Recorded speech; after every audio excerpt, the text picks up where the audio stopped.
Here we are at the end of 2023. It's been a big year for this channel. I actually made it to 50 subscribers earlier in the year, and I thought it'd be nice to close out the year by answering some questions for all of you. First question, is there anything in your photography kit that you would want to change? Yeah, actually, I would change the filters that I use. The filters that I have right now are screw-on filters, which means that they screw onto the front of the lens and they're just kind of a hassle to use. I'd like to try out some magnetic ones because they seem like they'd be a lot more convenient. Do you print your own images? Yes, I take my favorite image of the year every year and I print it and hang it on my wall. It's just a nice way to enjoy my own work. What are your plans for the channel for next year? I want to focus on working on telling a better story. I feel like sometimes I don't take a whole lot of pictures in my videos, and sometimes I'm not always happy with the pictures that end up in the videos. But if I was doing a better job of storytelling, then at least the video would still be fun to watch. How come you didn't say which camera you got earlier in the year or talk about the camera when you switched to the R5? Oh, you mean this camera? Well, I didn't say which camera I got because I didn't want that to be the focus of the video. I wanted the focus of the video to be, oh, I got a new camera, so I wanted to go out and have fun with it, not so much which one I got. The other reason why I didn't go into a whole lot on which one I got or why I got it was that I don't really consider myself to be a review channel, and that's just not a space that I want to step into. What settings do you use for astrophotography? And what about taking pictures of the moon?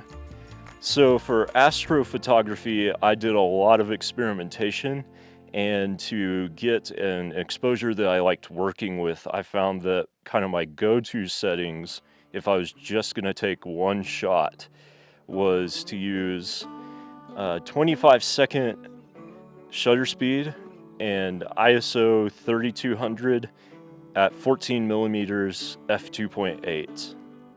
What I usually do though is I go for a shorter shutter speed, and to compensate for that I end up raising the ISO and then taking more shots and making noise reduction stacks. For taking pictures of the moon, it really depends on what phase the moon is in and what time of night it is, or if it's, not even night yet, because there are some times during the day when you can faintly see the moon. And it kind of depends on what you're wanting to do. If you're wanting to show all the details and all the craters and stuff that are on the moon, then honestly, I don't have too much experience with doing that. If you want to take a shot that looks kind of like a very pale sun in the sky, then you'd take it just kind of like a normal astrophotography shot. How do you change shutter speeds, and what's the benefit of different shutter speeds? So on a camera, let me grab mine.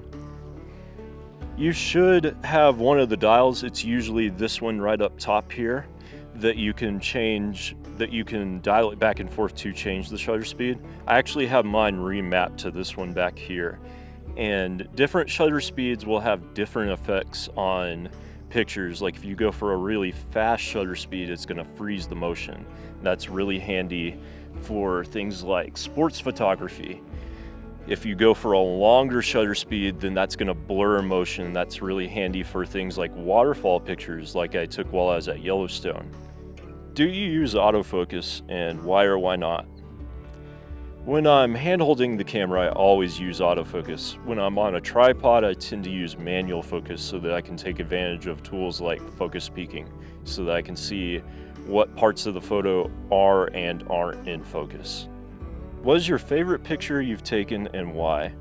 That'd be this picture that I took of star trails in Little Egypt, Utah.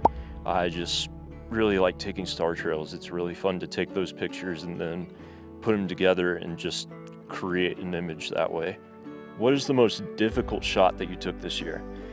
That'd be this image of the Milky Way that I took at the beginning of the year. This is the third time that I've tried to refine that shot, and it actually took me 3 different nights to get it right. What shot did you take by accident that actually turned out kinda cool? That'd be this shot that I took a couple years ago, which is actually an extreme crop of this shot. What is your favorite wildlife shot that you've taken? That'd be this one of a monkey that I took back in 2019. Where do you want to take photos next?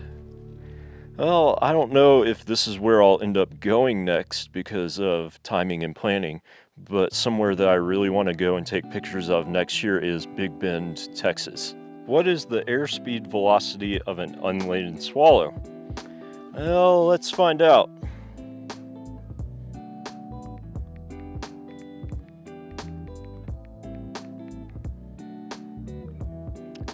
According to Google, it is around 20 miles per hour. And that's the last question. Well, that was a lot of fun. I look forward to doing this kind of video again when we get to 100 subscribers. Anyway, if you enjoyed the video, then be sure to hit the like button. And if you're new to the channel, then I'd appreciate it if you subscribed. Until next time, bye for now.